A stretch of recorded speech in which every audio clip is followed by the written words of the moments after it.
three groups. Oh, that's very finger. I can't tell what they are. I can't see the connections to them. Steve's little Girl Scouts and girls are here. See? Over here? His daughter's right there. Okay. I got that group over there. I didn't see if any of them had uniforms on.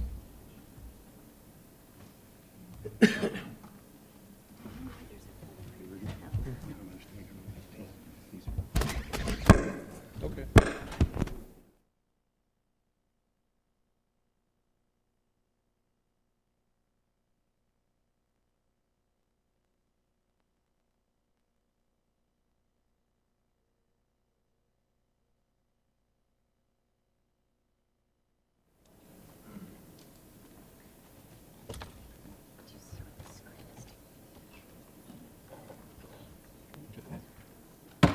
It is 7 o'clock. We do have a quorum. We'll call the City Council meeting in order. First item on the agenda is the invocation given by Mayor Pro Tem Durham, and then the pledge to both the American and Texas flags given by Girl Scout Troop 3532. If you would please stand.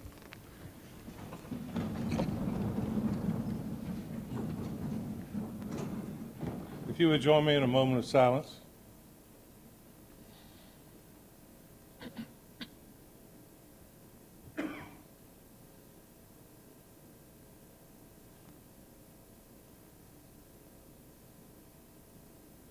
Thank you.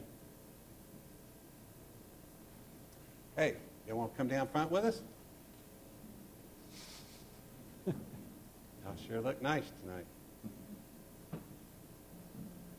We'll just let y'all take off and let you start it, okay? We'll do the American flag first? Okay.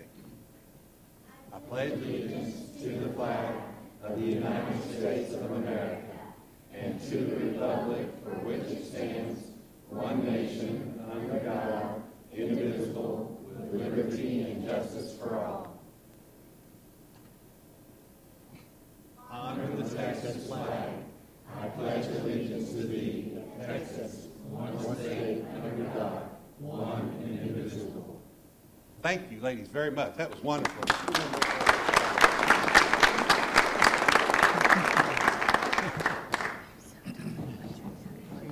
That's funny.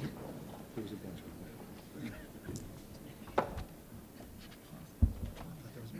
There's the other Girl Scouts over here.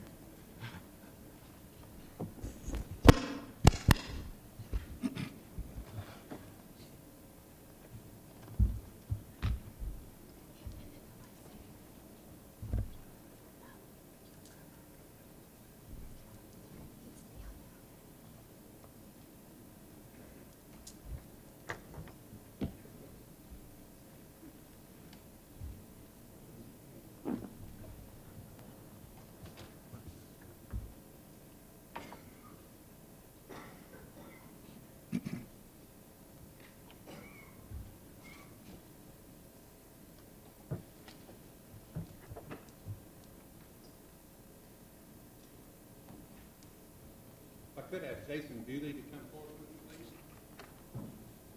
please. Mayor. Oh, that's the wrong one. Yeah, No. but you can do that one. Well, we're going to do this one first. Chief Carbo, would you come forward with me, please? Yes, sir. Tonight we have a presentation we want to make. We do this on certain occasions when we have certain members, team members in our organization here at the city that not only do their job on a regular daily basis, but they always seem to step out and above. And sometimes it puts their life in harm's way. But they oversee that and overlook that, and they're there to protect others. That's what they've sworn to do. When they do that, we want to recognize them for these life-saving awards because, as you know, without these people here doing this, many of us wouldn't be here today. So Chief Carbo is going to go with you and tell a little bit more about this award and why it was created and why the officer has won the award tonight. Thank you, Mayor. Thank you, Mayor and Council. It's always a privilege to appear before you to give out awards such as this. And we couldn't do and perform the services that we do to the community without the support of our family. Officer Bewley, if you have family here, would you have them stand to be recognized? Or is it the people taking pictures? It's pretty much. Okay. Let's give them a round of applause.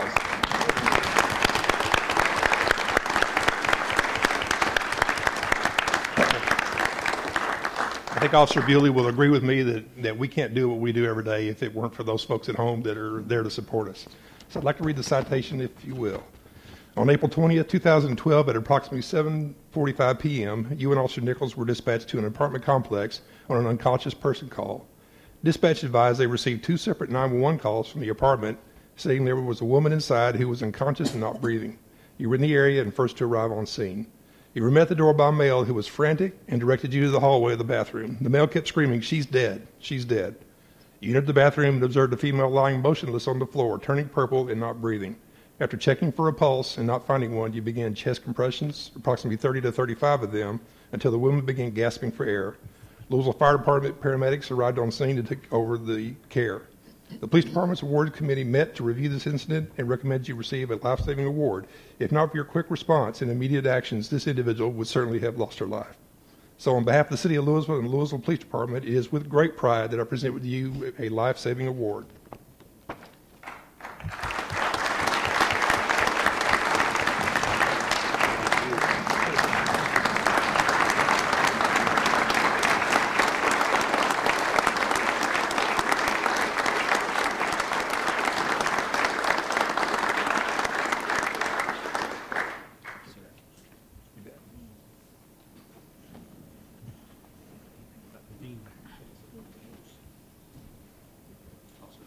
Congratulations, sir. Thank you so much for all that you do. Thank you, sir. Thank you, Mayor. Thank you, Chief.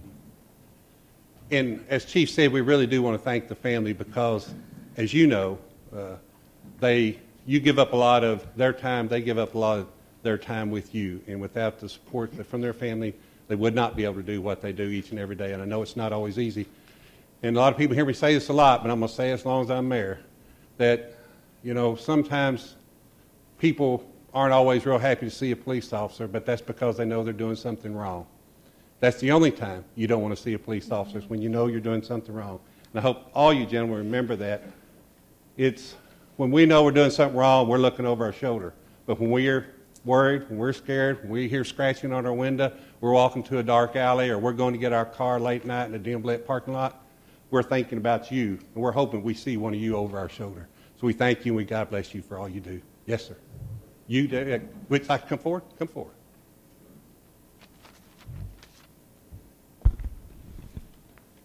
Thank you. I just want to say I'm truly honored to accept this award tonight, and thank you for everyone coming out and being a part of it. I appreciate it. Thank you.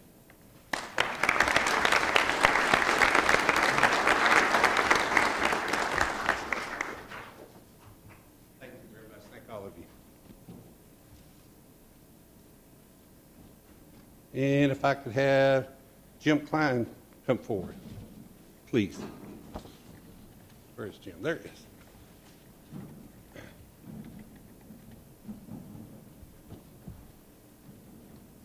Jim, good to see you, man. So I appreciate you coming. As you know, Jim Klein is the director of DCTA, Denton County Transportation Authority, and he's here tonight to accept this proclamation that we're going to do. And I think when you hear me read the proclamation, you'll understand why.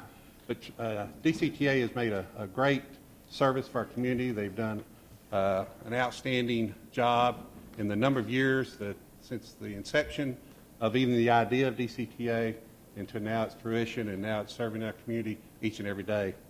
So with that, whereas the City of Louisville, Texas is a leader in supporting highway, rail, grade crossing, and pedestrian safety programs, and whereas an incident occurs on railroad property in the United States every 180 minutes, and whereas 2002 highway grade crossing crashes during the year of 2011 resulted in 16 persons killed and another 81 injured in the state of Texas, and whereas 65 pedestrian railroad trespasses incidents on railroad property during the year of 2011 resulted in 33 persons killed and another 32 injured in the state of Texas, and whereas highway grade crossing crashes are more severe than highway collisions and more likely to result in death and injury, and whereas there are over 14,168 at-grade public rail crossings located within Texas and 151 are located within the county of Denton, Texas, and whereas collisions between trains and motor vehicles or pedestrians could have been prevented by increased public awareness of the dangers at crossings and around railroad property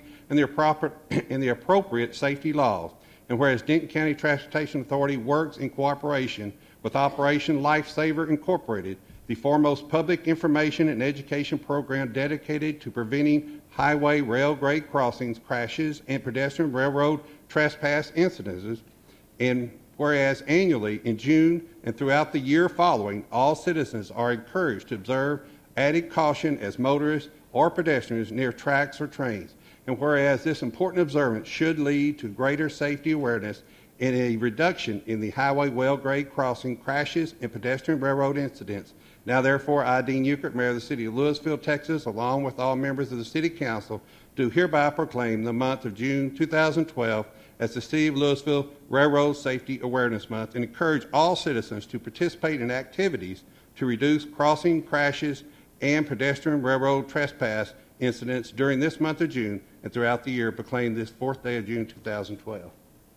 Mayor, thank you very much. Thank you. Would you like to say a few words? We want to make sure that everyone does take great care at grade crossings, and it's something that we have seen improvement here recently. We want to make sure everybody's making good decisions at grade crossings. So thank you very much, Mayor. Thank you very much. Yes, sir.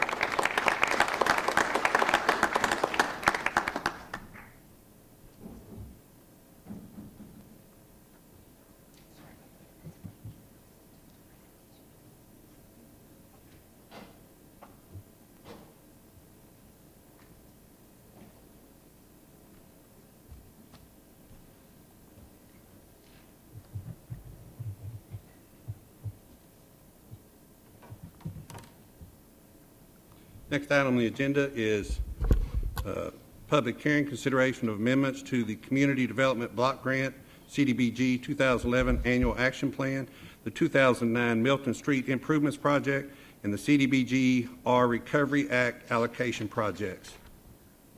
The 2011 CDBG Annual Action Plan submission to the United States Department of Housing and Urban Development outlined projects that are currently underway. For guidance from HUD, only those services actually paid for by CDBG were listed in sub-recipient contracts. Corresponding amendments to client goals in the action plan are now needed as well. The 2009 action plan budgeted $148,350 for the Milton Street Improvements Project. An amendment to the scope of the project would add curb, gutter, water, and storm drainage improvements to the project and increase the project budget by $250,000. A previous amendment to the CDBG R Recovery Act allocation plan for a planning activity was disallowed, leaving $15,000 to reallocate.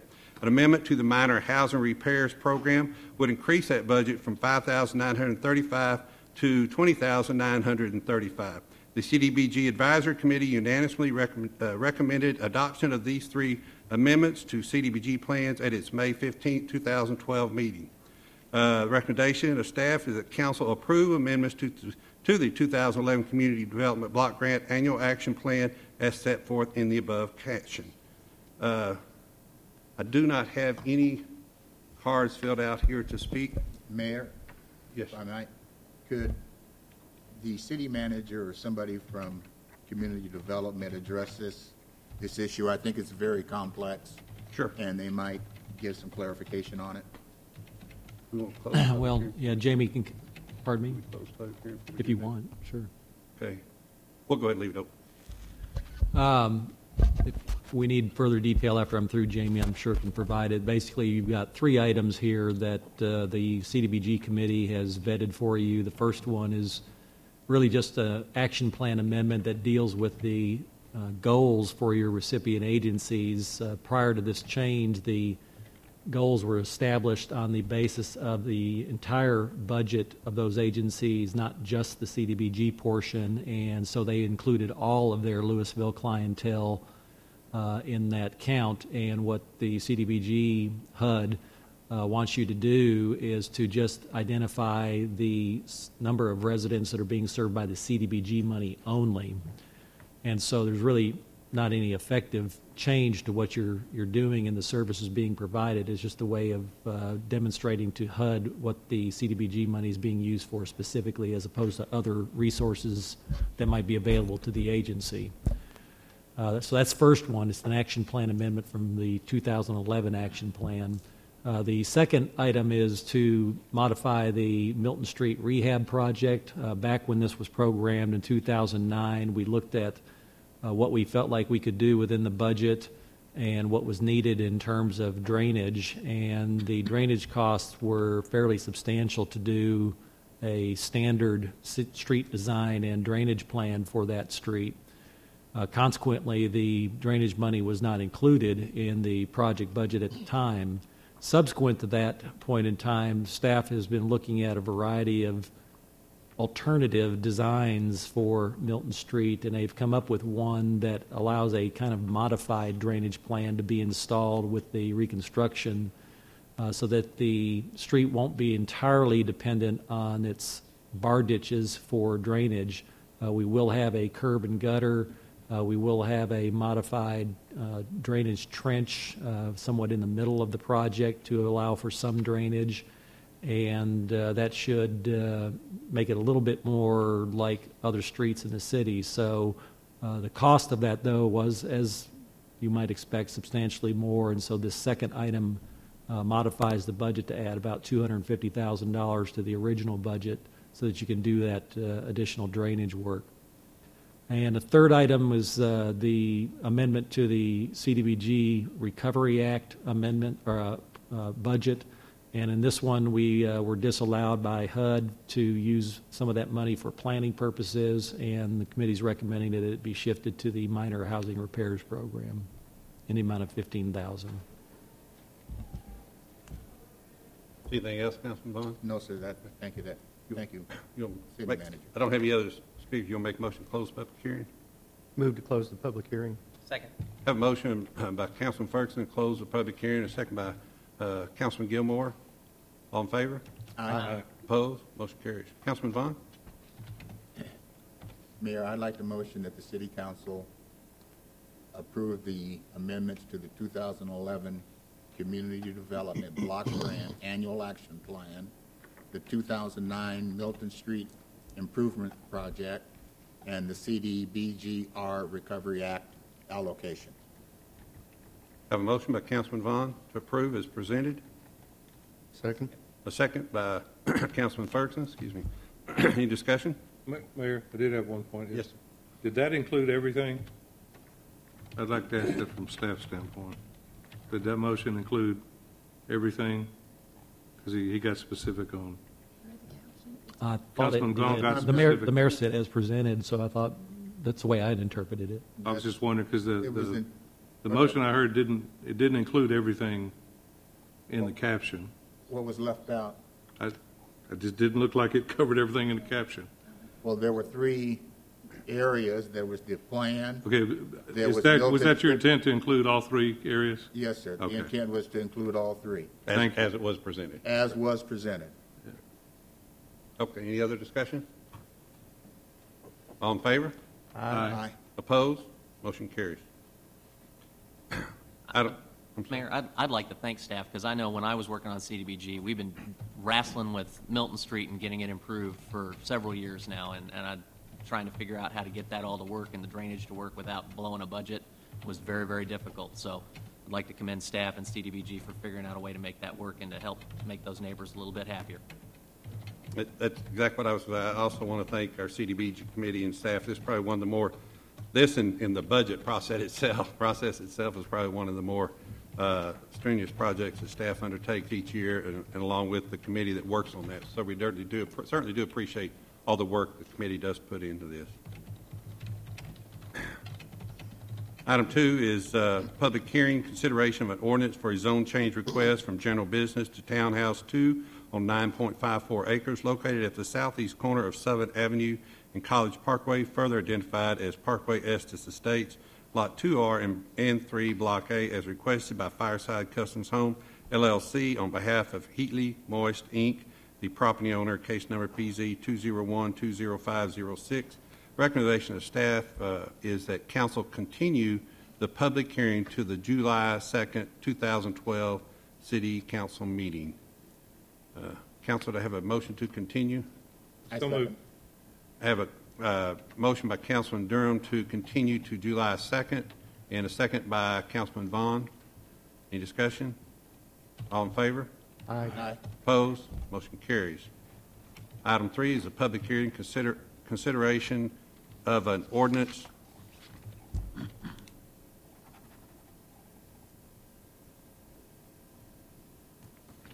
You don't have to read the No. deal, do you, this time, do you? Okay. Consideration of an ordinance for a zone change request from light industrial to Old Town Mixed Use 2 on 5.426 acres located on the east side of Keeley Avenue at the intersection of Keeley Avenue and Watley Avenue, further identified as A.G. King Survey Abstract 698, tracks 21 and 22, and a portion of Christian Community Action Addition 2, Lot 1, Block B, as requested by Christian Community Action, the property owner, case number PZ 201-20507. The subject property is primarily vacant with the exception of the CCA Community Garden to the northeast in the Main Street Village Townhouse subdivision built by Pulte Homes in 2004, which is zoned OTMU2. Properties surrounding the remainder of the site are zoned light industrial. The preliminary plat identifies 59 townhomes proposed to be constructed over multiple phases. As Old Town Development Plan and approval by the Old Town Design Review Committee will be required prior to project completion. The request zoning is consistent with the Old Town Master Plan, which recommends that most of the surrounding area be rezoned to OTMU2. The Planning and Zoning Commission recommended approval of the rezoning request by a vote of 6-0 at their May 1, 2012 meeting. Recommendation is that Council approve the proposed ordinance for a zone change as set forth in the caption above. Do not have any cards filled out to speak on this. Do I hear a motion to close public hearing? Move to close the public hearing. Have a motion to close public hearing by Councilman Ferguson. Second. And a second by Councilman Durham. All in favor? Aye. Opposed? Motion carries. Councilman Ferguson? Motion to approve is stated in the agenda. I have a motion by Councilman Ferguson to approve as presented. Second. Second by Councilman Gilmore. Councilor? This is an ordinance of the City Council of the City of Louisville, Texas that amends the zoning ordinance of the City of Louisville, Texas, granting zoning changes on the 5.426 acre tract of land fully and completely described in the attached Exhibit A, ordering a change in the use of said property from light industrial district zoning to Old Town Mixed Use 2 district zoning, correcting the official zoning map, preserving all other portions of the zoning ordinance, providing a clause relating to severability, determining that the public interest and general welfare demand a zoning change and amendment therein made, providing a penalty, and declaring an emergency. All in favor? Aye. Opposed? Motion carries. Item 4 is a public hearing, consideration of Louisville Juvenile Curfew Ordinance. This public hearing is being conducted in accordance with provisions of the Local Government Code, Section 370.002, in order to allow public input regarding the city's juvenile curfew ordinance adopted September 12, 1994. Recommendation of staff is that the council conduct the public hearing as set in the caption above. I do not have any cards or anyone to speak on this item. Move to close the public hearing. You don't have to. We do close it? I'm sorry, Councilman Gilmore, thank you. Motion to close the public hearing by Councilman Gilmore. Second. A second by Councilman Ferguson. All in favor? Aye. Opposed? Motion carries. Next item is Citizens Visitors Forum. At this time, any person with business before the council not scheduled on the agenda may speak to the council. No formal action can be taken on these items at this meeting. I do have a card filled out here by Jim Klein from DCTA. Mr. Klein, if you'd like to come forward.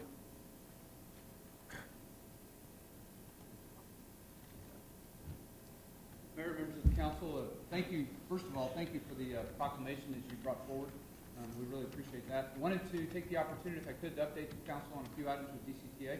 Would you turn that microphone back around to you? I'm sorry. I'm so sorry. That's good. There we go. I'll be a rock star on that thing. So here we go. But I'd like to just update you on a few things. We've got some great news. We want to talk a little bit about schedule and some information that's come forward.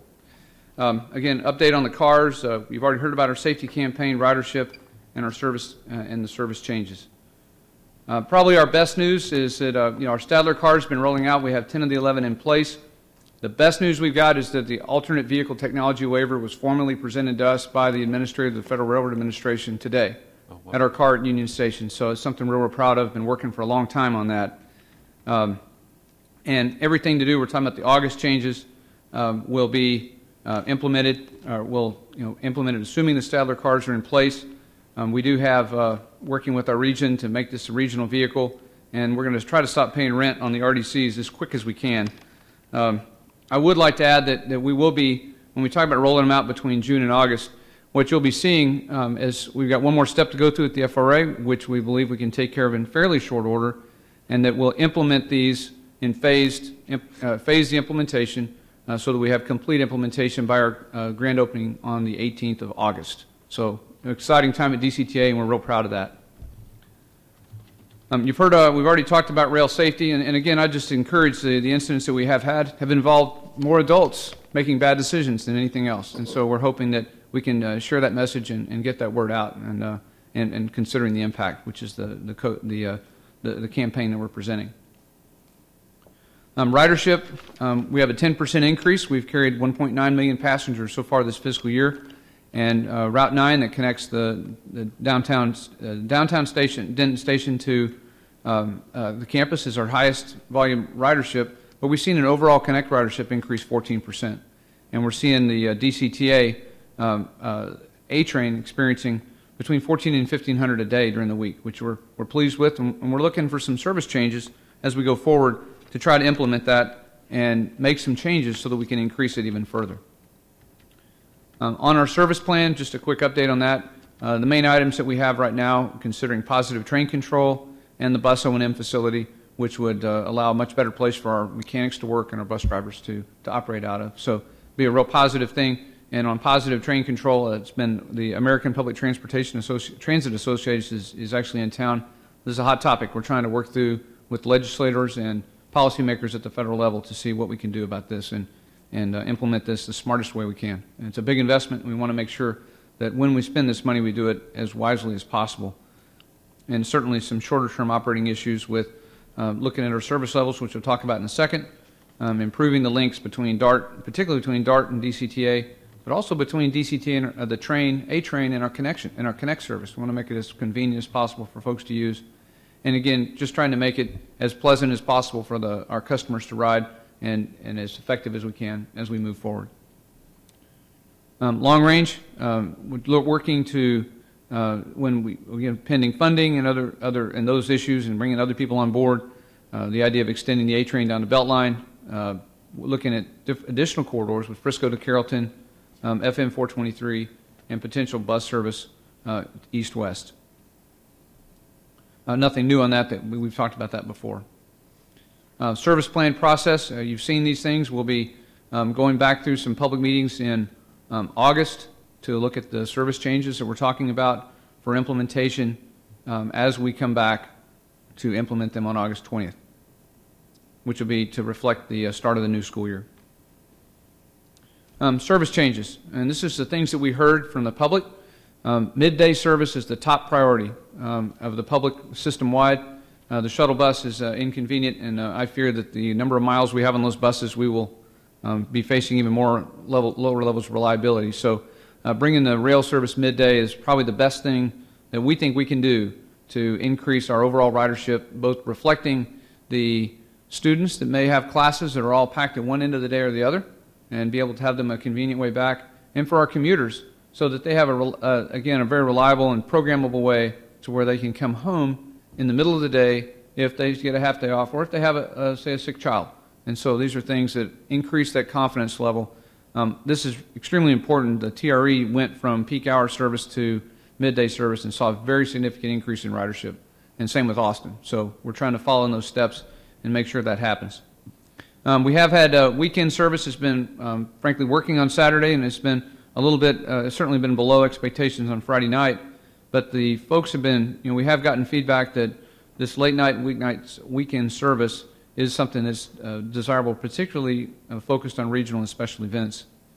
Again, making sure those connections are good and better service are things people wanted, and increasing our bus service in different areas to be able to provide more access to our folks, to folks in the neighborhoods in both Louisville and Denton to be able to provide that. And then requesting later service on weeknights to accommodate that last round of classes at UNT or NCTC. We do have, as you well know, we all have constraints, but the thing I'm pleased to report is that based on what we've been able to put together, we do have the ability to meet our financial goals and, in fact, actually exceed them also with the ability to look at some expanded service. And so that gave us the opportunity to not only establish some of our reserve funds and maintain good coverage ratios on our debt, but to look at some of the additional services, particularly midday service.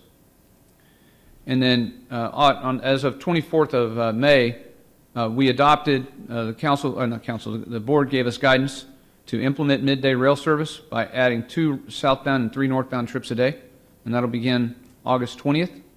And again, something we're real proud of that, and it's something, again, that I think will be what will really start boosting our ridership more.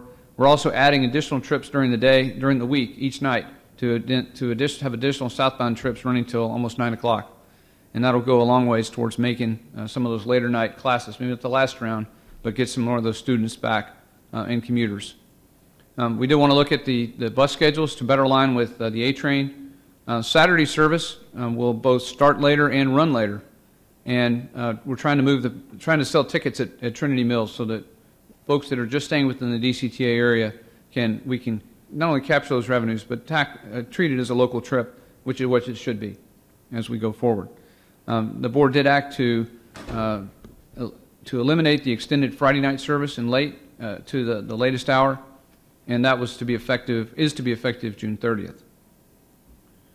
And again, on August 20th, these are the summary of the changes, and we'll leave these certainly with the staff if you have specific questions on those. But again, to get some of the later service, add the midday trips, and add additional trips, both south in the AM peak, one in each direction, and then additional trips in the PM to, again, reflecting the new DCTA cars that have better performance and can tighten up some of the headways. So we're, again, very pleased with that. Some of the trade-offs, we have to just want to make sure we talk about that a little bit. The midday rail service, there will be fewer trips than there were with the bus, but we believe the train trips will be much more effective, certainly a lot shorter and easier to program time so that we don't have people waiting for trains. When we added changed up some of the Saturday service to reflect that, we did, there's some additional service spans or some gaps in service on the train to make those happen without unduly affecting budget. And we're, again, looking at trying to be able to sell tickets down at the Trinity Mills. We are able to improve some of our connections between DCTA bus and train and between the DCTA Connect bus and the A train, and we've got to make sure we don't degrade our frequency on that. And again, we'll try to work through that as we look into January. And 2 additional things for consideration in January are to close a gap in the northbound PM movement between about 10 till 7 and 8:04. That's a wide gap that catches some folks coming out of Dallas, and then trying to look at some additional bus coverage, and certainly in Louisville and Denton in January. With that, I'd be happy to answer questions. I understand you probably can't take questions because I'm talking during this period, but we always stand ready to answer questions from our, wait a minute, I'm in Louisville, my favorite member city, and always our favorite, and we'll be happy to respond in any way we can. Council, have any questions? No, sir. Mr. Klein, I certainly want to thank you and all your staff and your board at DCTA for all the work that they have done over the years, and congratulate you on a job well done on a program that is just having tremendous success. And we thank you, and we appreciate what you're doing. Thank you very much, Mayor. Always a privilege to serve you all. Thank you.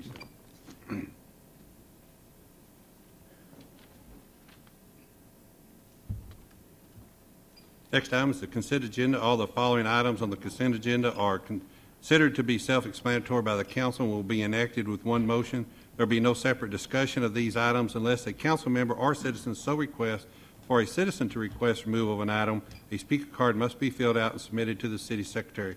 I did not have any cards filled out, nor did I have a council person asked to have anything pulled.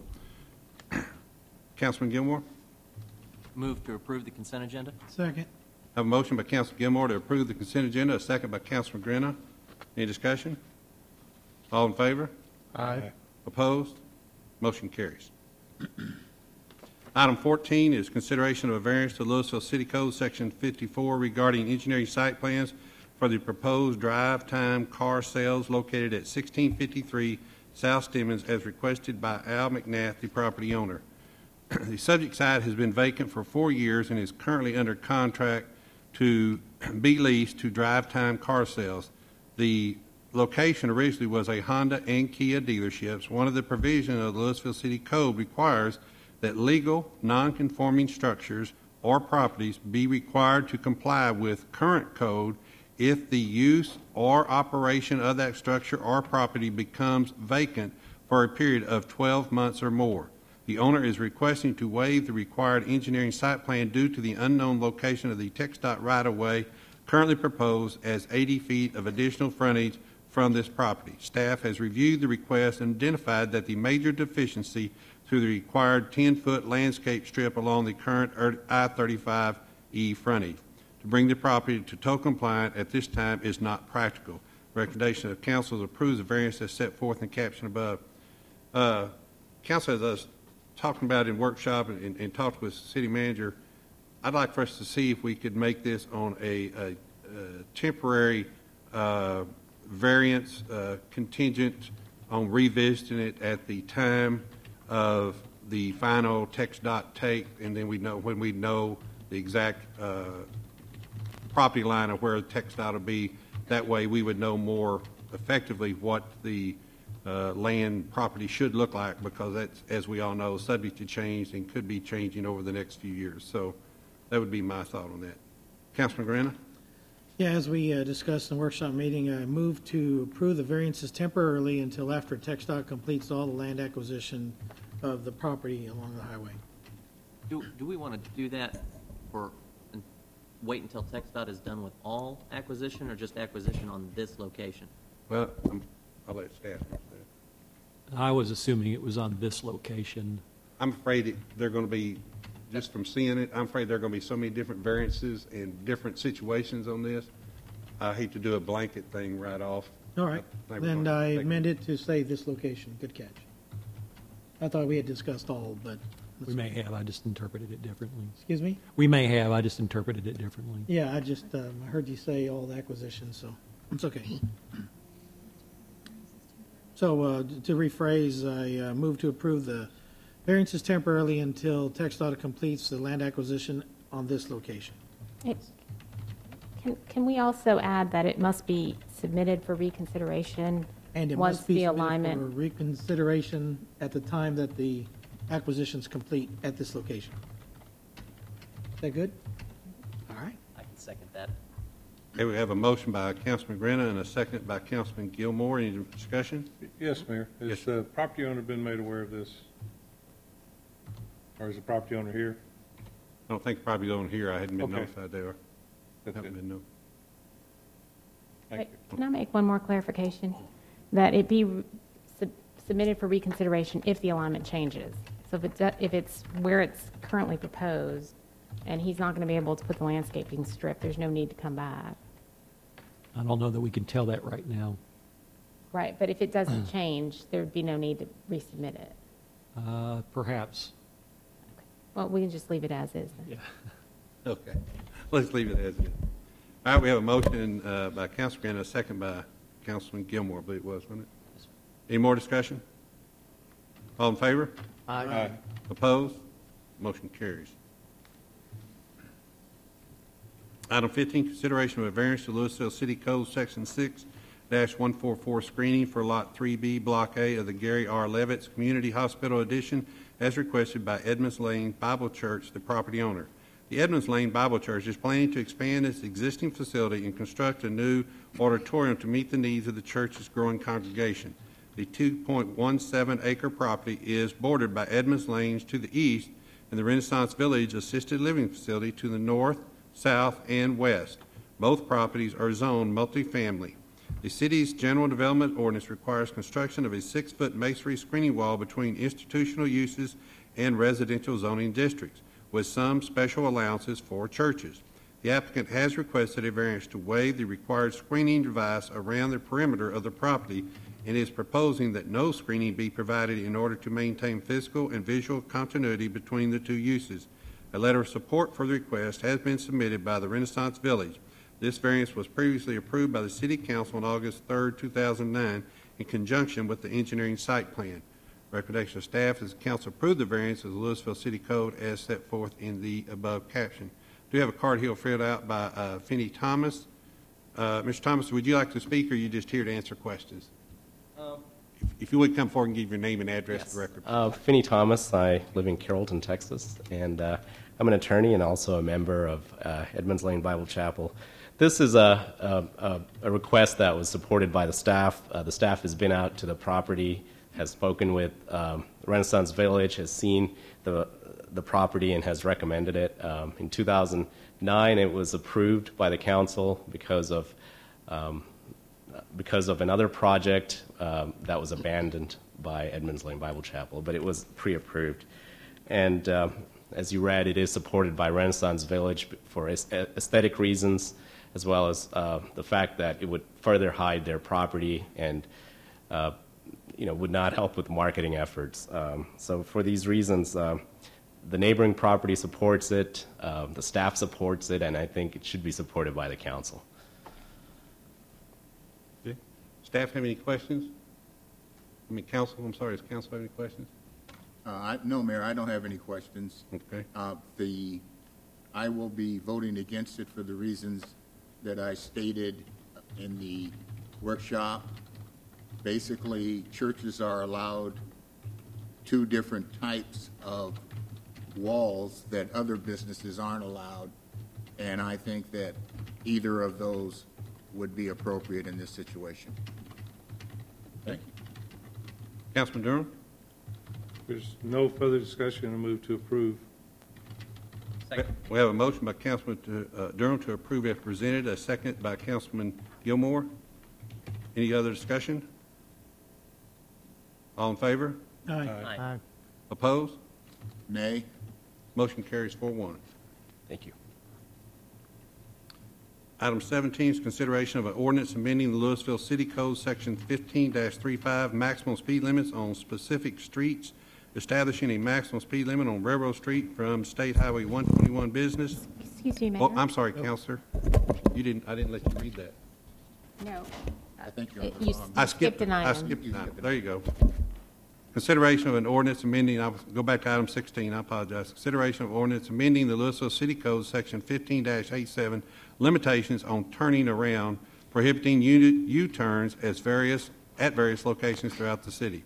As a result of residents' requests and recent action taken on behalf of the DCTA with the prohibition of U-turns near railroad crossings, staff reviewed existing signage locations against the present ordinance. Signed locations lacking support within the ordinance and locations requested by citizens were surveyed. The recommended locations are Bel Air Boulevard at Old Orchard Lane, Bel Air Boulevard at Hedrick School West Driveway, Bel Air Boulevard at Valley Parkway, Justin Road at the Walmart Driveway, Main Street at Edmonds Lane, State Highway 121 Business at Southwest Parkway, Valley Parkway at the Fire Station No. 1 Driveway, and Valley Parkway at the Louisville Police Department Driveway. The Transportation Board considered this item during the May 1, 2012 meeting and voted 6-0 to recommend prohibiting U-turns as indicated above. Recommendation of staff is that council approve the ordinance as set forth in the caption above. Councilman Vaughn? Mayor, I have a couple of questions. Okay. And it's in regards to the no U-turn signs that are proposed at Bel Air and Old Orchard and Bel Air and Valley. And my question is, are they being requested because of the design of the street, or are they being requested because of the school and the children's egress? Kevin, you want to come up and address those concerns?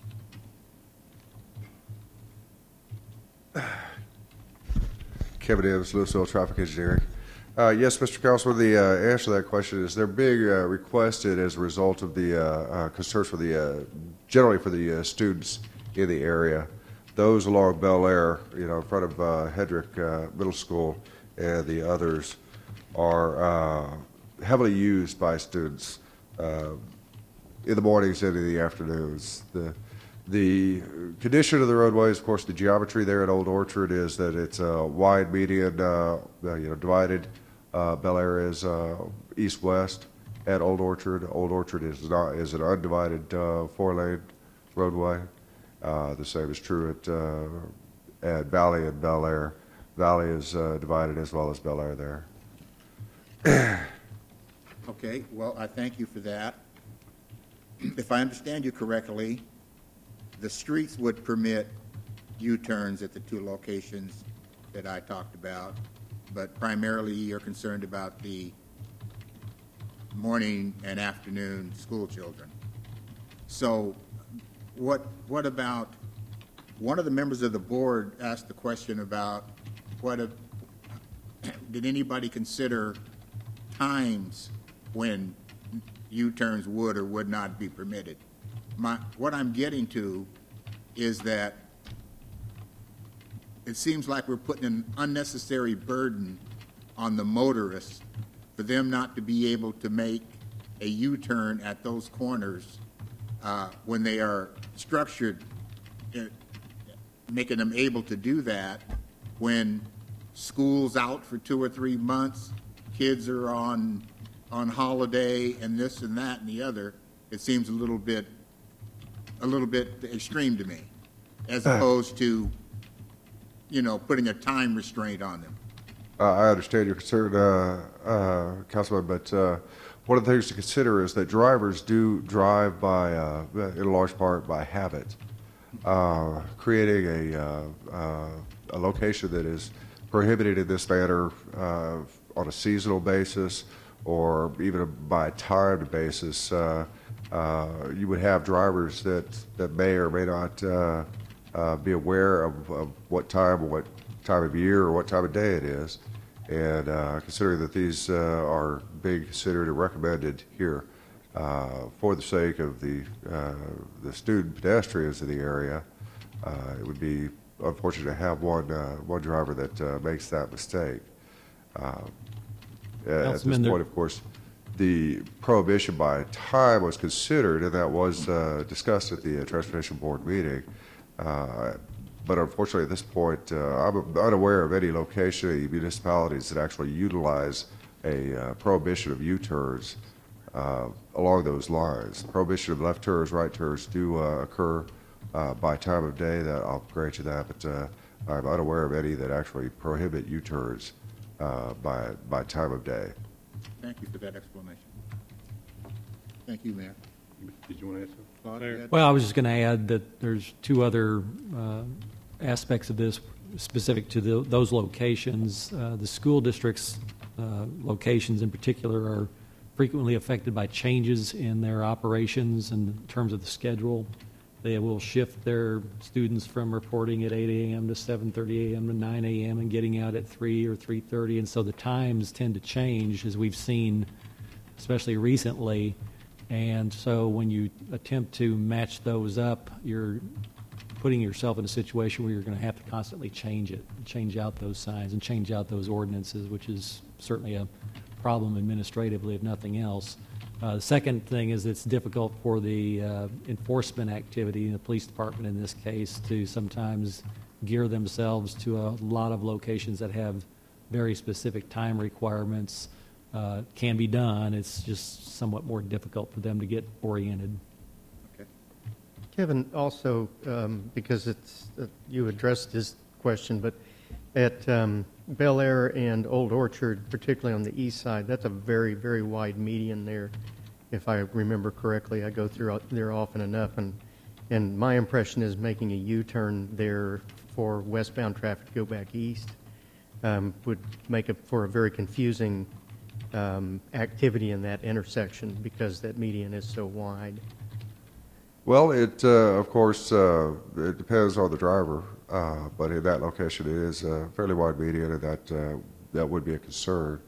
But generally, as I say, the visibility there, the geometry of the roadway is such that it does, in my opinion, support prohibition of U-turns at that location.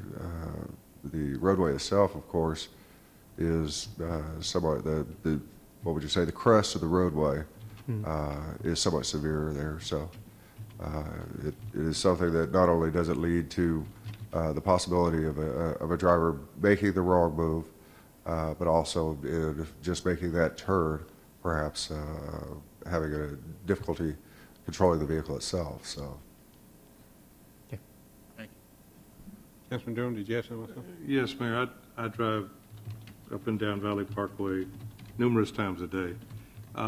Most vehicles at all the different intersections there can't make a complete U-turn as it currently is, and they quite often will have to get either by the way they drive or by their vehicle.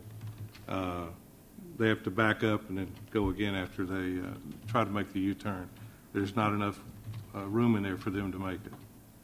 So, and at one time at Valley Parkway and Bel Air, I think it's one of the intersections we were talking about, that there were U-turns, no U-turn signs there, and they were taken down.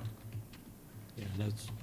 Yes, in order to respond to that, that was something that that basically came to our attention as you probably recall with the DCTA's request to prohibit prohibition of U-turns at certain locations, the rail crossings, either rail crossings.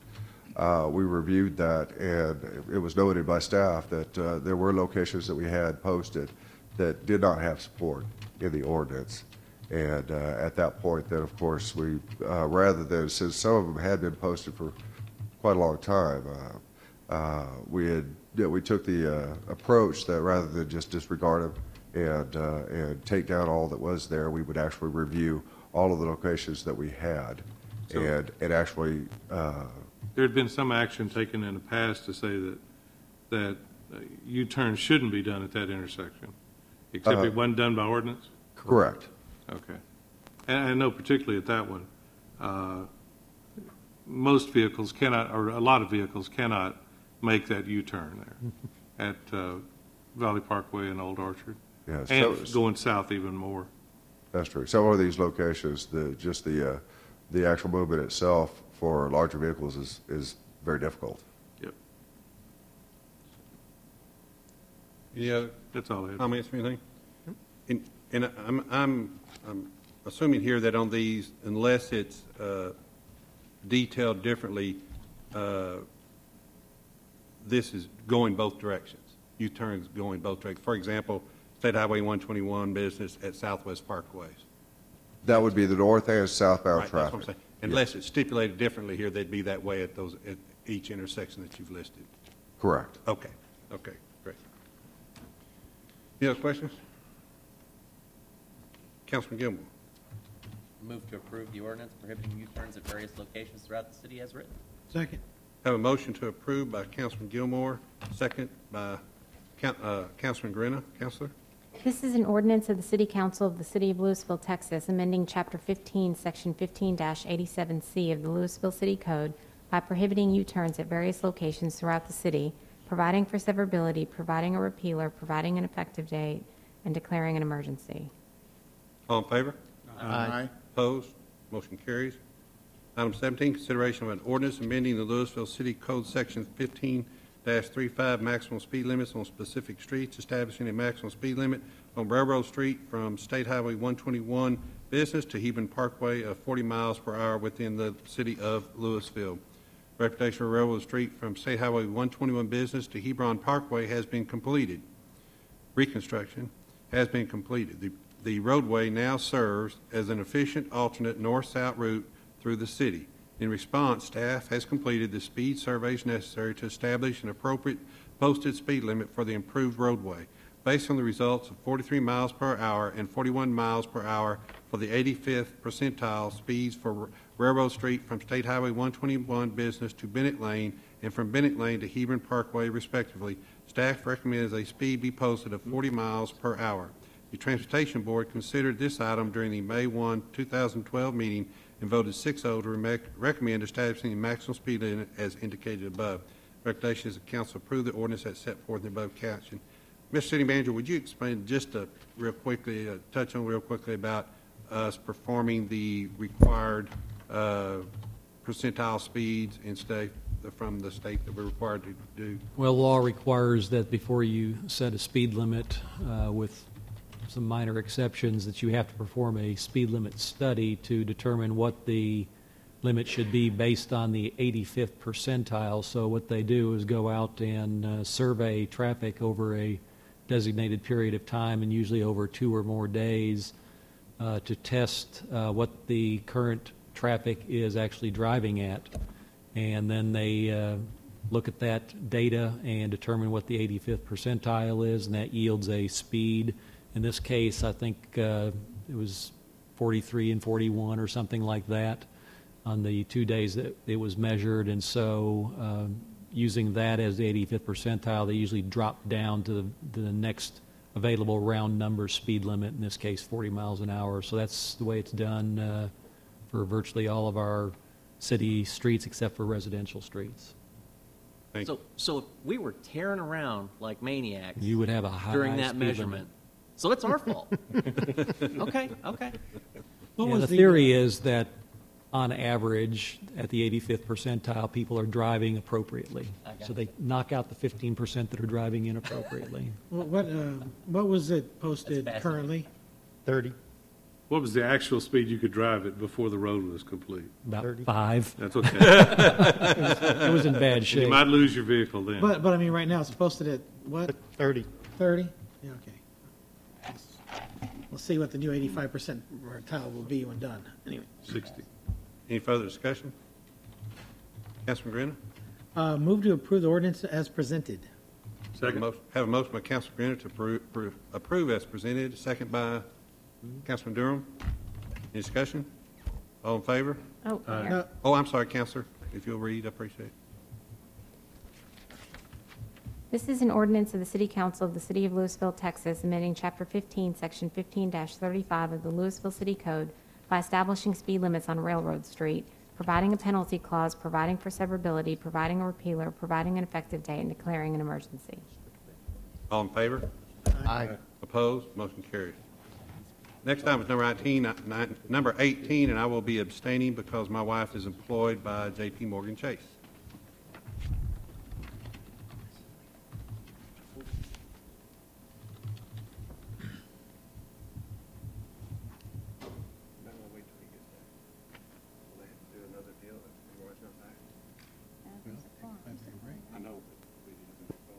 Yeah, you only need 3.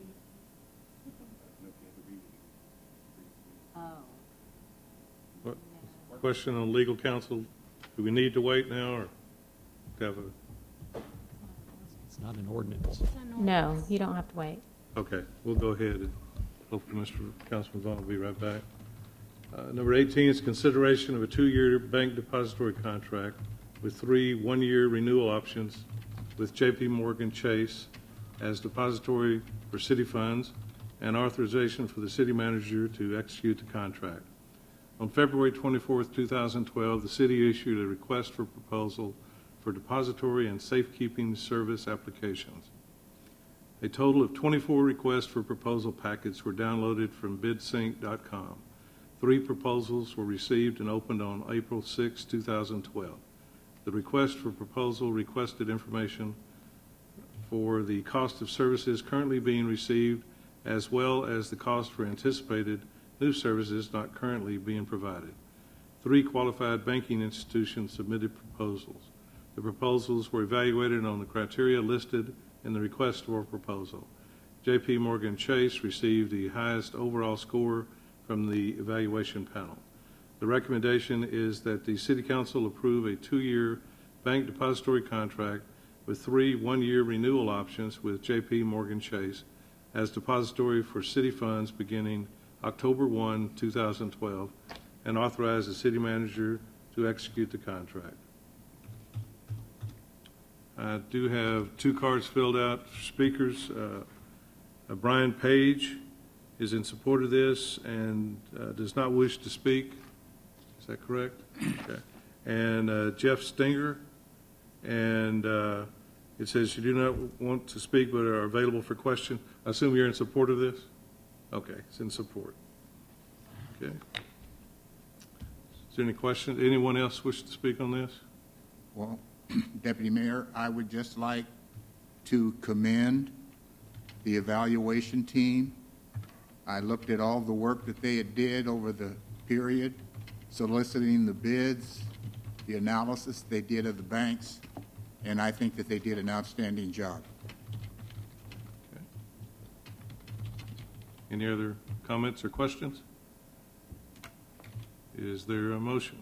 Move to approve. Motion to approve? Second. And a second. Motion to approve by Councilman Gilmore, a second by Councilman Ferguson. Any discussion? All those in favor signify by saying aye. Aye. Opposed, nay? Okay. Vote is unanimous. Mayor, you can come back in now.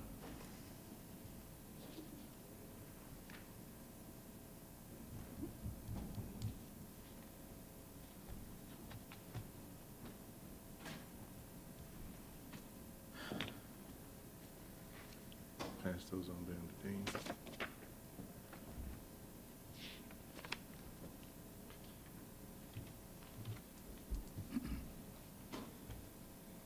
Item 19 is consideration of acceptance of resignation of Ed Resch from place number 1 on the Old Town Design Review Committee.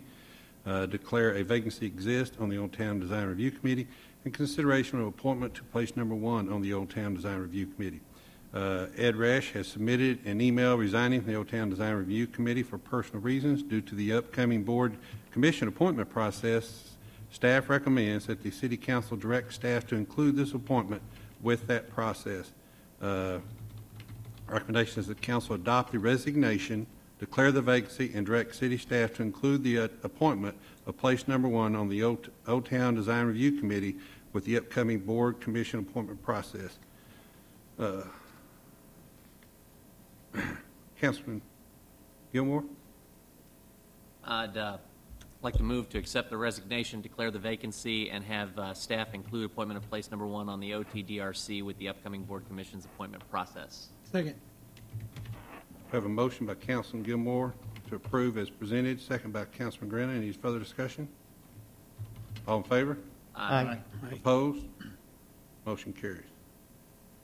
Item 20 is consideration of reappointing Matt McCormick to place number 7 on the Arts Advisory Board. In accordance with the City Council's attendance policy, Matt McCormick has missed 3 consecutive meetings to the Arts Advisory Board and is automatically removed. Upon discussion with Mr. McCormick, staff has determined that this was due to a scheduling conflict with the Medical Center of Louisville Board meeting on which Mr. McCormick also serves. Staff recommends that Mr. McCormick be reappointed to the Arts Advisory Board as arrangements have been made to avoid scheduling conflicts in the future.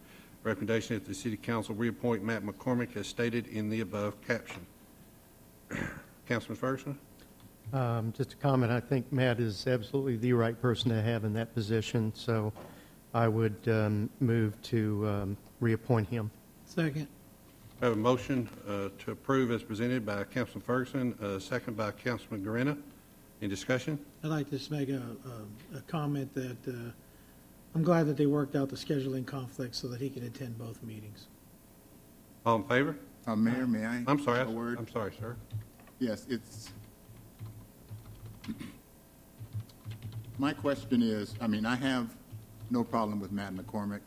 I think he does an outstanding job for the city, know him personally, and that my concern is the rule. The missed 3 meetings and you are dismissed from the board. Mm-hmm. So, I mean, what I'm getting at is if, as an example, this occurred to another person that wasn't as high profile, would they get the same consideration and recommendation from the city or from the staff that Mayor, I'd like to address that. Sure. Please okay. do. And then, My first year on CDBG, I had a scheduling conflict that put me in this exact same position as Mr. McCormick. and the city was gracious enough to make sure that that was taken care of when I could prove that I was no longer going to have that scheduling conflict. That answers my question, Mayor. Well, and I'll let Julie kind of touch on that a little bit also, because she's in charge of making sure that people are contacted and stuff in a situation like this. We've always contacted those board members to determine what the reason was that they had to miss those meetings, and always brought it to council if they want to remain on the board. We brought it to council to recommend if there is a valid reason why they've missed the meetings, to recommend that they be reappointed to that board. Many times when they've missed that many meetings, they want to be off the board anyway. So, but we give them the option of that. Great. Thank you very much. And Mayor, Yes. I just want to make a point here. I believe it's correct. The city council has the ultimate authority on this, not city staff. So it's not any decision on the part of city staff that's being made on this. Thank you. Mayor, I'd like to say something. Sure. There was no indication on my part that city staff had control of this. My statement dealt with city staff recommending that we take this action against what the stated rule was. Thank you, Mayor. Okay. And I'll have to follow up. What's the difference? Councilman Vaughn, did you not want the staff to say something in that, or for them not to even make a comment? No, it had to do with, was everybody getting the same treatment? Is there some equal, more equal than others theory? And it's been pointed out to me prior to my coming here with being appointed that this did not happen. I mean, they handled it in the way TJ and the way the city secretary said. So for me, that was fine. Okay. All right? Okay. Great. Councilman Grena? Well, that was made a motion. I Did we think already you make said the vote. motion? I'm sorry, got lost in the. We just need to vote. Do this. So we had the motion by Gilmore. Councilman Ferguson, is that right? Yes. And Councilman Grena seconded it, is that correct? I was thinking it was vice versa. So. It's okay. All right. So now we have a motion and a second. Any further discussion? All in favor? Aye. Opposed? Motion carries. Item 21 is discussion and consideration of appointments to various city boards, commissions, and committees. On June 30th, various terms of office of the city boards, commissions, and committees will be expiring. Those positions have been identified and current appointees notified. The board, commission, committee appointment process notebooks have been created for the city council to review. Data sheets for members requesting reappointment and all new applicants have been included in the books, along with attendance data for existing members requesting to be reappointed. City Council will need to identify interview teams, interview dates, and determine which team will interview which board, commission, or committee. Recommendation to staff: proceed with the appointment process to the various boards, commission, committees, identify interview teams, interview dates, and determine which team will interview board, commission, or committee.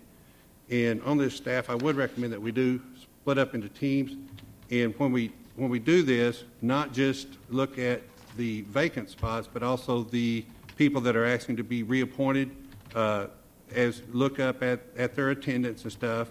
And if you feel like the need, that you want to visit with that person about something, please contact them. Because as you notice, if you look at all those people on there, there'll be probably, I'm not sure how many, but if you look at all of them, they're probably close to 100. If you looked at the reappointments and the additional. There's probably at least 50 on there. Okay. So, but if you will, that's why we'll divide up in teams and make it more efficient. That would be my recommendation, whatever council wants to choose. And then I'd be glad to have your recommendation to split up into teams if that's what council like to do. Councilman Durham? Mayor, I don't know what form we need to put this in, but I'd like to have it like we've done in the past, that the mayor set the teams and to say what boards they're going to be working with. Second. We have a motion and a second by Councilman Renner for, you get that? No, it was a motion, second by Gilmore. I'm sorry, second by, Says Gene A. first, a motion by Councilman Durham, a second by Councilman Gilmore. Any discussion? Yes. I think that we 6 elected officials are responsible for these committees. They're advisory committees to us. and that I'll be voting against this procedure because I think we all need to look at the whole list. If this does pass the way it's moved, I'll go with the vote and get on the assigned committee, but I really think that we all should be looking at all everybody that's applying as we do this annually. Mayor, I'd Yes. like to make a comment if you don't mind. I feel like, I could call all these folks and I could micromanage the process, and or I could go ahead and I could trust my colleagues that they're going to do their due diligence. I get a vote regardless, and I get the list regardless, so I can make all those calls as well. So I don't know if there's really a need to go through all that micromanagement, so I'll be voting to continue to do it the way we've done it for the past 25, 30 years. I'd like to make a comment on that. It's not micromanaging when you do everything you're responsible for. Thank you. Mayor, I would also like to add that hopefully you will take some input when you start setting the teams. Yes, sir. Thank And I certainly will. And is there any other comment? No, Anybody else? We are all responsible, and I think that we're all responsible to each other. And I think it is very important that we do have a teamwork involved that would allow your team members here on the council to do part of the work, and you rely on them, visit with them about when we bring it back to the recommendation of council, that you can ask questions of them, of different people, if you have any questions on their recommendations. Once again, this would be just like having a board or commission that we appoint. This is only a recommendation that you would come back, each team would come back and give to council, then council would make the entire council would make the total decision. So each one of us would actually be doing our due diligence and be responsible for that. So, any further discussion? All in favor? Aye. Opposed? Nay. Motion carries 4-1. So at this time, I guess I could go ahead and do a recommendation for the committees, or do I? Okay. If I could, the team, let's divide the teams up as to, and Councilman, I had taken some considerations of this because this was what was recommended and this was what was in on the agenda, so I did take the time and effort to go through here and look at who I thought would work good together time-wise and being able to get together so that they could set up their interview times and so on and so forth, and looked at the different committees that were out there. There's actually 15 positions that will be vacant at this time. That's if we were to reappoint everyone. But as I said before, each team needs to determine if that's their recommendation back to the council or not. But that way I kind of split it up so that each team had 5 vacancies plus going through the reappointments. So I'd ask Councilman Ferguson and Councilman Durham if y'all would work together as a team, and if you would do the Arts Advisory Board, the Louisville Industrial Development Corporation, and the Old Town Design Review Committee. And then Councilman Gilmore and Councilman Guerrero, if you would team work together and do the Zoning Board of Adjustments, TERS number 1, and Louisville Housing Finance Corporation. And then Councilman Vaughn, if you would consider working with me, sir. I would consider it an honor. Thank you, sir. And we'll do the Animal Services, CDBG, I-35 Corridor, and Tiers number 2. And each one of us, as I say, each team has, if we were to reappoint all the members that are on the committees that would like to be reappointed, there still are 5 vacancies given to each team, but you also need to look at the reappointments of the existing members. Mayor? Yes. Looking at, quickly wrote down some notes. Doesn't look like, maybe I missed it, but Library Board, Park Board, and P&Z. Right. There were no vacancies. They have no vacancies. Yeah, I know, but Right. looking They have at the no vacancies. reappointments. I'm sorry? You wanted us to look at the reappointment? Yeah, if you have one of those that you feel doesn't need to be reappointed, be That's sure and fine. let the council know. Okay, that's how everybody went on. Yeah. Okay, got you. Just be sure to do that at a scheduled meeting. Right. That's what I'm saying. All this will be, yeah, and I think what city manager is referring to is we will make sure this is done in an open meeting forum. And so I'm not saying that now, I'm not saying that you talk, now the two team members, y'all can talk among each other, right? Counselor? The two team members, and that's why we divided up into two, because then you're still okay with the Open Meetings Act. So the two team members can discuss their interviews with their people and then come back and make a recommendation to the rest of the council. Same thing on if you have any existing members look up for reappointment, if you will make your deal and then come back to council. If you don't agree, that's fine. Both of you bring your recommendations back, but that way it'll give you some input for both of you to go over and visit with.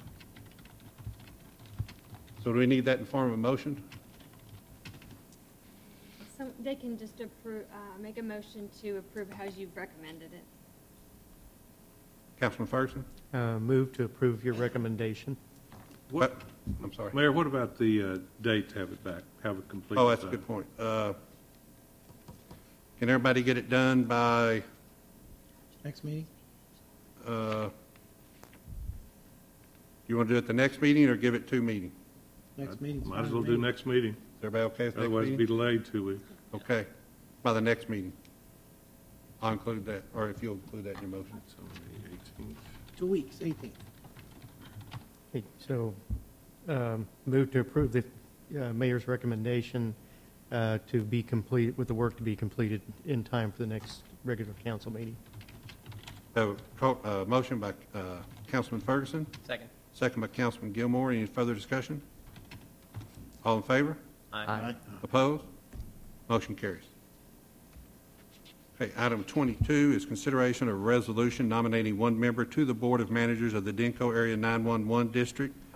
Harlan Jefferson, Flower Mound Town Manager, currently represents area municipalities on the Denko Area 911 District Board of Managers. Mr. Jefferson's term expires on September 30, 2012, as the district has requested that each participating city submit their nomination for a candidate to represent their municipality by July 15, 2012. Mr. Jefferson has expressed his desire to serve another term if appointed. Recommendation is that the council approve the resolution nominating one member to the Board of Managers of the Denko Area 911. Councilman Ferguson? Move to approve the item as stated with the recommendation for, do we include this recommendation for Harlan Jefferson? Yes. Okay, with the recommendation for Harlan Jefferson. Second. Okay, we have a motion by Councilman Ferguson to approve the resolution and our nomination be Harlan Jefferson. And we have, Mayor, what about the alternate? I mean, should that be included in the motion? There's not an. I don't think they have an alternate on There's this not an one. alternate for this board. This one doesn't actually have an alternate. He'll pick his own. We have a motion. Do we have a second? Second. Second by Councilman Durham. Any further discussion on that? All in favor? Aye. Opposed? Motion carries. Okay, down to reports. Nika. Bob? Chief Tittle? Yes, sir, Mayor. I just wanted to remind everybody of an event coming up this weekend on June the 9th at Lake Park Fields, number 9 and 10. There's going to be a Battle of the Badge tournament going on. It's the 10th annual Battle of the Badge tournament. It's coordinated by the Louisville Citizens Police Academy Alumni Association, and all funds, proceeds raised, go to our Child Advocacy Center of Denton County. If you're interested in coming out for a fun day, you'll see some good spirited softball being played. The annual game between our Louisville Police and Fire Departments will begin at 8:30 on Saturday morning. So come out and root on some good softball, some good competition. Admission is going to be $5 at the gate for anybody 12 and over. And for the kids, they'll have face painting, a mobile video game truck. Our Laughs Clowns will be in attendance. There'll be a silent auction, and of course, there'll also be a concession stand. Since it's warm this time of year, there'll be plenty to eat and drink. So come on out and enjoy the day with us. look forward to attending. Hopefully we'll get a little cool spell come in this weekend, so it won't be quite so hot for you. No, one thing on the Chief's note there, the concession stand he mentioned, all the profits go to the Denton County Children's Advocacy Center also. So it's all a fundraiser for them, and it's for a great cause. Thank you, Chief. And to make clear to everyone, this is a slow pitch softball, so there's not many about that. burn blazers coming in trying to dust somebody off the plate, right? Linda? Chief Carbo. Yes, sir, Mayor, and I'm so happy that Chief Tittle agreed that we should retire this year and not have to play in that game after a hamstring or two pulled. Wait a minute, doesn't that take council action? Wasn't there I a hope motion not. for a dunking booth? Something like that? Duncan, yeah. Mayor, I did have one thing I wanted to point out to Mayor and Council. You might remember in December we did Medal of Valor awards to Officers Christopher Clements and Officer Sean Doherty. Well, we sent those nominations on to the state, our TCLOS, the Commission on Law Enforcement Officer Standards and Education, and we were pleased to discover that they're going to receive the Law Enforcement Achievement Award for Valor this Friday, June 8th, down in Austin at their normal quarterly meeting. That's at 10 a.m., one of the Capitol Extension offices. So several of my command staff, as well as myself, will be there to witness that award. Thank you guys for your support. Well, that is awesome. Thank you all for all the work that you do. Carol? Nothing? Donna? Yes, sir. Tomorrow night we kick off the Sounds of Louisville Summer Music Series. It will be held at the MCL Grand Theater right down here in Old Town. It starts at 7 p.m. That hurt. It starts at 7 p.m. and it's very casual. It's held out in the courtyard, so we invite everyone to come and bring their chairs, and it will continue for the next 9 Tuesdays. This is going to be a Beatle tribute band, I believe? It's Mojo Filter. Mojo Filter. Yeah. And it is a Beatles tribute band. Starts at 7 p.m. Bring a lawn chair, but don't bring a cooler. Don't bring food? No. Don't bring a cooler. Oh, don't bring a cooler. Yeah. The concessionaire for the theater actually has all activities that occur at the theater, so you have to purchase your drinks from the concessionaire. So you're advising people not to go to some fast food place and bring food. That's correct. Okay. Brenda? Mr. Ferris? Mr. Backer? I need to change that. Mr. Durham? Nothing, Mayor. Councilman Guarino? A lot of people have asked about the voting and what's next after the primaries are over. Do want to let them know that there will be a runoff election on July 31st, which is almost 2 months away. So that week before July 31st, starting on that Monday through Friday, early voting will begin. And then July 31st, the Tuesday, will be the runoff election for the primaries. It will never end. It will never end. Then November election. Councilman Gilmore? I had the distinct privilege of going over to the library for the kickoff of the summer reading event that we do. And Houghton Mifflin, I think, donated funds. We had a band there. Curious George was there. One of the cows from Chick-fil-A. I mean, all sorts of famous people were there. If you haven't had a chance, I'm one of those dads where my kids are going to sit on the couch. I got twin sons. And just the day before, I had yelled at them about video games and screens. And if they didn't get 30 minutes a day in of reading over the summer, anything with a screen would be terminated for at least 48 hours, if not longer. And, you know, with that stick being held out over their heads, I saw the library as an opportunity to maybe present them with a carrot. And so we went and we had a librarian help one of my sons decide which book to pick out. Folks, the library program goes all summer, so you don't have to sign up just on the kickoff day. You can sign up at any time, and for those of you who are adults, they have a program for us too. So it's some really cool prices. You can earn raffle tickets. So get your kids in. 30 minutes a day is nothing for reading, and it creates a lifetime habit. Mr. City Manager? Yes, sir. Would you give us maybe a quick update on your employee picnic that we just held and your award winner, maybe? We did have the employee picnic a week ago Friday, and the winner of the Maurice Strickland Managers Award received the award. That was Randy Scott, who's a manager of the fleet and facilities activity in the Public Services Department. And actually, the family of Mr. Strickland, who was, of course, our ex-employee over in the Public Services Department, was present for that award and really, I think, got a lot out of it, and they really appreciated the gesture of naming the award after Maurice. And certainly, had Maurice been there, I think he would have been in total agreement with the recipient, Mr. Scott. And so had a good picnic, nice weather, wasn't too hot, and Councilman Garina and Councilman Ferguson were there to help with the awards, and I think everyone had a good time. Thank you, sir. Councilman Ferguson. Well, first, a quick comment on the picnic. I was real glad I went. It was kind of a great opportunity to put faces with names and meet a lot of the people on the city staff, which I think we have probably the best city staff on the planet.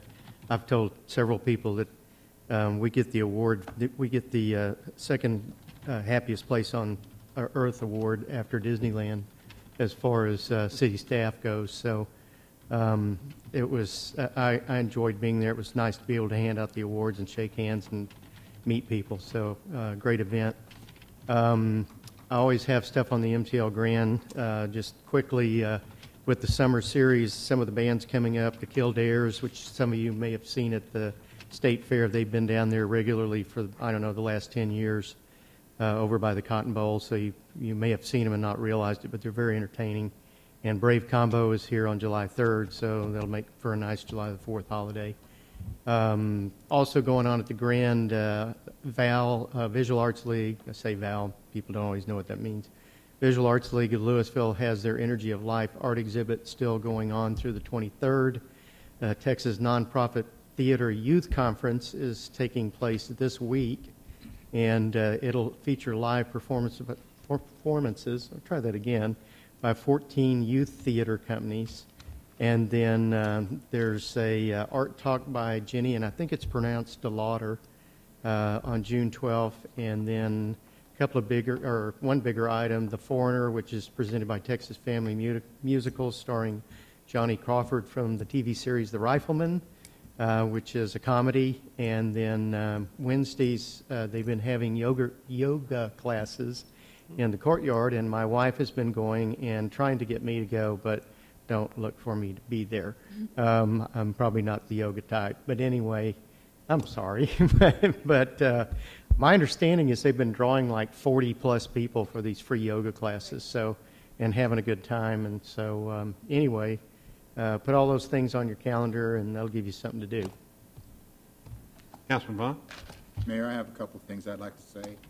First of all, I would like to let everybody know that this is the 40th anniversary of the Clean Water Act, and that is the primary federal law protecting water resources. So everyone should keep an eye out for activities and events that the EPA and their partners are going to be sponsoring throughout the country. And as the fire chief stated, June 9th, there's another activity going on here in the city of Louisville, and that's the Texas Team Trial Fishing Tournament. It begins the 9th as well.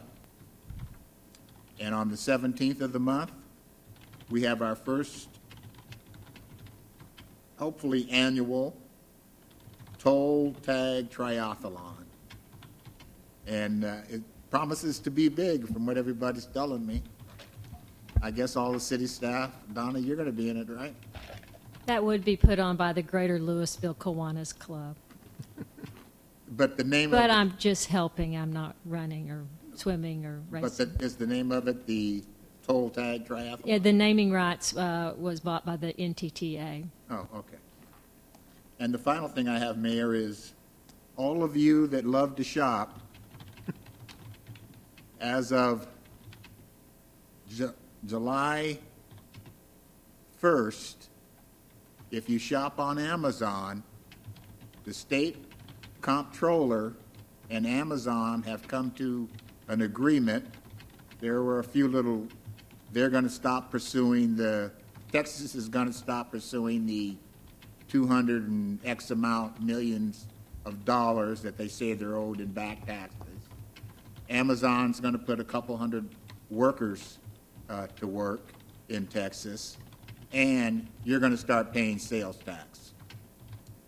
That is July 1st. That's all I have, Mayor. Thank you, sir. Counselor Dooley? Officer, we certainly appreciate you being here tonight. Appreciate what you do for us, sir. Mayor, one other item. Oh, you've already had your chance. Well, that's why I waited till the end. But should have mentioned earlier when we were talking about the picnic that the department directors and council members present also did service awards, and service awards for people who have 5, 10, 15 years of service, et cetera. And I only mentioned that because the one individual that had 35 years of service is present and sitting over there in the white shirt, Mr. Tim Tittle. Mm-hmm. And he now ranks, I believe, as our second longest tenured employee. Is that correct? Third? Okay. I'm trying to think of who the second one is now. But that's immaterial. Is it the guy in the black shirt?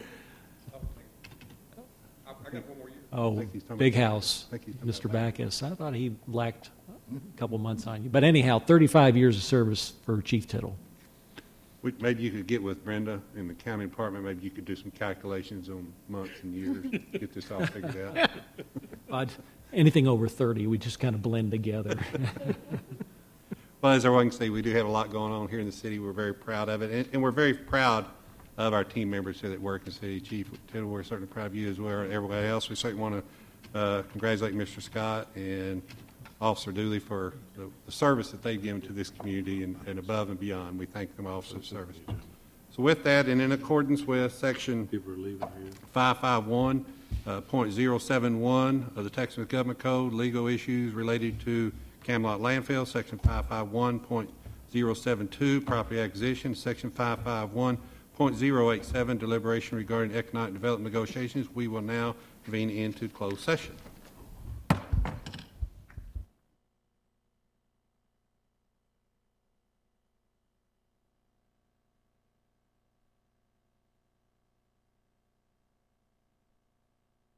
Screen is funky. Done it at the deal saying on the phone when I pulled out the flip phone.